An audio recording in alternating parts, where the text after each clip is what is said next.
Just imagine showing up to your own funeral after your husband put a hit on you. Even though this sounds like a totally made-up scenario, this actually happened for a woman. In 2004, a woman named Noella Rukundo immigrated from Burundi, East Africa to Melbourne, Australia as a refugee. At the time, she was a mother of 5. She ended up meeting a man named Balanga Kalala. He was a refugee like she was and was currently working as a forklift operator. He had arrived in Melbourne in 2004 to flee a rebel army that had killed his wife and children when he was just 24 years old. Or this was his story that he told her. The both of them shared a social worker at the time. Kalala spoke English and Noella spoke Swahili, so the social worker would translate for the both of them. They ended up starting a relationship and moving together to Kings Park, which is in the suburbs of Melbourne, and they soon got married and had 3 children. This sounds like a completely romantic story, right? Well, things ended up taking a turn for the worse whenever Kalala began to suspect that Noella might be cheating on him. So what was Kalala's response to thinking his wife might be cheating on him without any proof? He paid nearly $7,000 to a group of men to kill her. Noella ended up getting news of her stepmother passing away, so she ended up flying back to her hometown for the funeral. This was January 21st of 2015.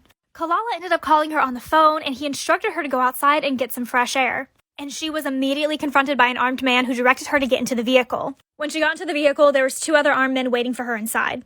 They then blindfolded her, took her to a warehouse, and tied her to a chair. And instead of doing what they were hired to do, they ended up telling her about Kalala's plan. They had a personal moral rule not to kill women or children. So they let her know that her husband put a hit on her. She did not believe their original claims on what was happening, so they ended up calling Kalala, putting him on speaker, and asking what they should do next, and he responded with kill her. Noella was so shocked by this information that she fainted hearing his response. So this is when they came together to make a plan to get... So because Noella didn't make it to her stepmother's funeral, her brother really started to worry. He called her hubby and asked him to send over money so the police could look into her disappearance. He did, and then on February 19th of 2015, the kidnappers dropped off Noella on the side of the road. They gave her all the evidence she needed to convict her husband of the crimes that he had committed, including a memory card. And they ended up telling her that she had about 80 hours to leave the country, or other people might not spare her life like they did. After this, she ended up contacting the Kenyan and Belgian embassies to help her get back to Australia, in addition to getting a hold of her pastor, explaining the situation and that she was alive and needed help. Back in Melbourne, her husband was telling everyone that Noella had died in an accident. He then held her funeral on February 22nd of 2015, and as people left her funeral, she stepped right out of the car. Kalala walked up to her, touched her shoulder, and said, "Is it a ghost?"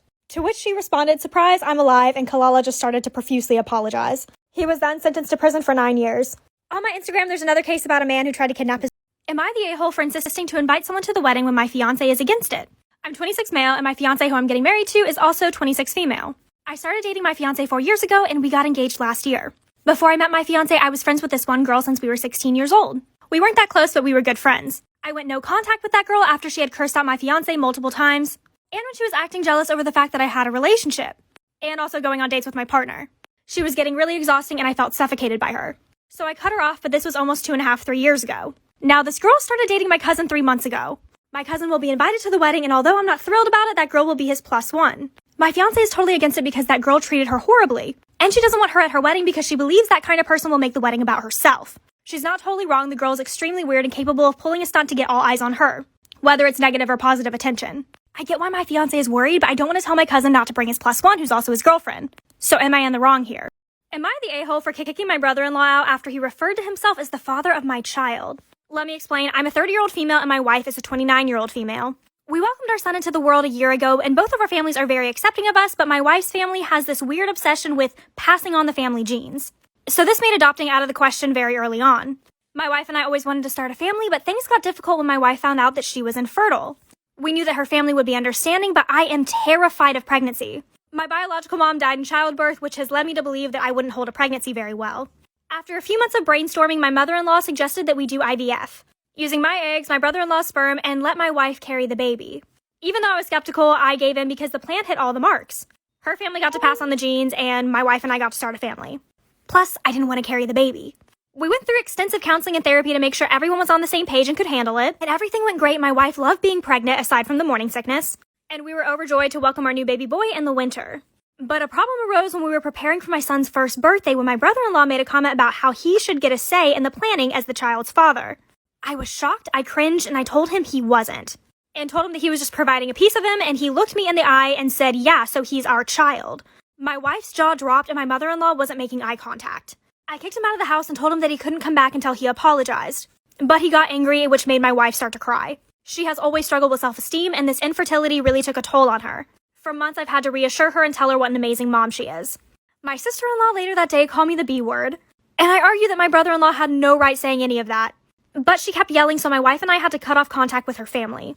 Brother-in-law signed away all of his rights and agreed multiple times he's just an uncle. But am I in the wrong for waiting for him to apologize? Because I'm 24, I might be a little bit young for actual Botox.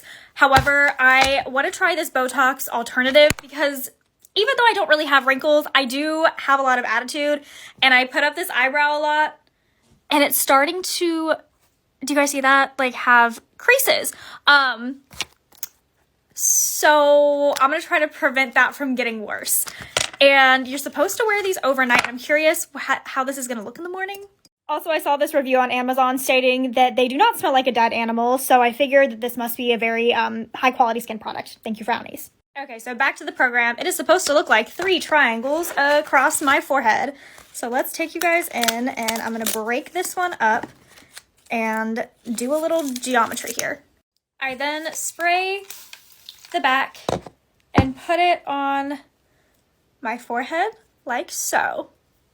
Cool. Okay, I'm going to put this more on the side over here too, just to really get that area to retrain my muscles to not have that much attitude. Okay, and we'll just see if it looks like I got Botox in the morning.